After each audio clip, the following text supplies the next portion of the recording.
Assalamualaikum warahmatullahi wabarakatuh. Perkenalkan, kami dari kelompok 1 akan membahas salah satu teori pertumbuhan ekonomi, yakni teori ekonomi klasik.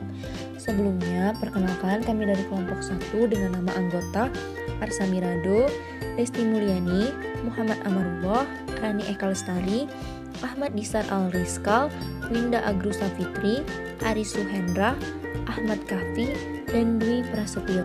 Sebelum masuk materi model klasik teori, apakah kalian tahu apa itu pertumbuhan ekonomi?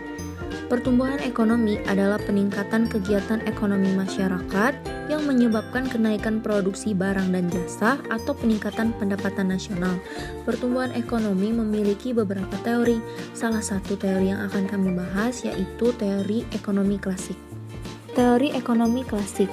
Orang pertama yang membahas pertumbuhan ekonomi secara sistematis adalah Adam Smith pada tahun 1723 sampai dengan 1790, serta membahas masalah ekonomi dalam salah satu bukunya. Inti ajaran Smith adalah agar masyarakat diberi kebebasan seluas-luasnya dalam menentukan kegiatan ekonomi apa yang dianggap baik untuk dilakukan. Poin kedua dari inti ajaran Smith adalah perekonomian itu akan tumbuh jika ada pertumbuhan penduduk. Teori ekonomi klasik menurut para ahli. Pertama, menurut pemikiran dari J.S. Mill. J.S. Mill berpendapat bahwa pembangunan ekonomi sebagai fungsi dari tanah, tenaga kerja, dan modal. Adapun pemikiran lain dari J.S. Mill yakni tentang pengendalian pertumbuhan penduduk, cadangan upah, laju akumulasi modal, tingkat laba, keadaan stasioner, dan peranan pemerintah. Menurut David Ricardo, jika pertumbuhan penduduk terlalu besar, maka tenaga kerja akan melimpah. Pemikiran lain dari David Ricardo yakni pertama, teori nilai kerja dan upah alami, 2, teori sewa tanah diferensial, 3, teori keunggulan komparatif. Sedangkan menurut Malthus, pertumbuhan penduduk yang besar akan membuat kekurangan pangan sehingga membuat masyarakat hidup pas-pasan. Terakhir, menurut Harold Domar bahwa pertumbuhan jangka panjang akan tercapai apabila terpenuhi syarat-syarat keseimbangan. Teori klasik terbagi menjadi 4 macam.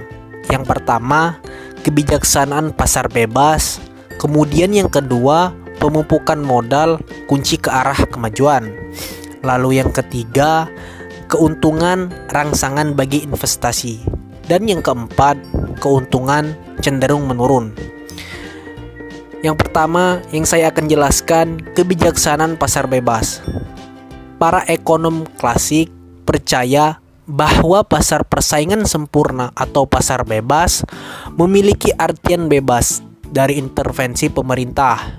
Pendapatan nasional bisa maksimum atau keseimbangan baru bisa tercapai dengan invisible hand. Kemudian yang kedua, pemupukan modal kunci ke arah kemajuan.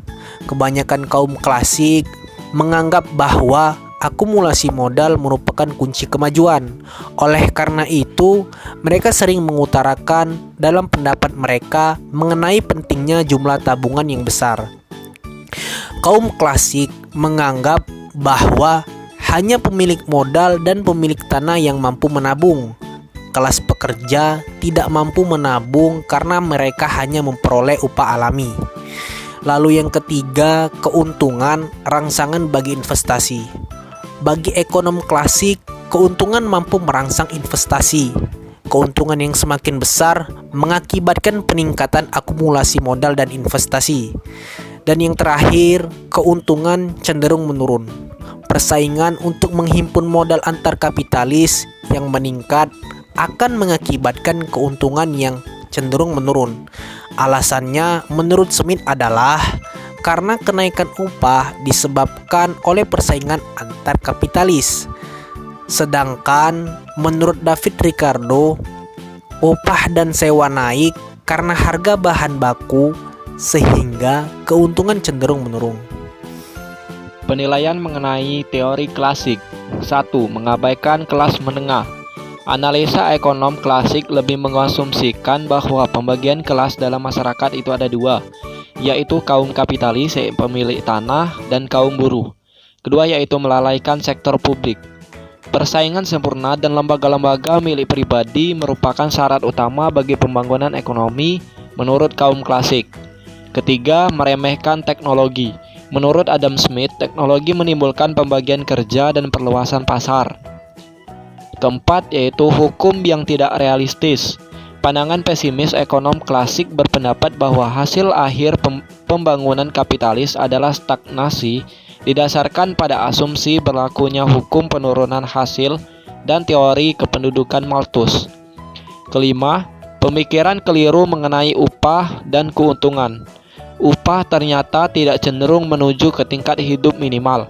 Kenaikan upah uang terjadi terus-menerus tanpa dibarengi dengan kemerosotan tingkat keuntungan.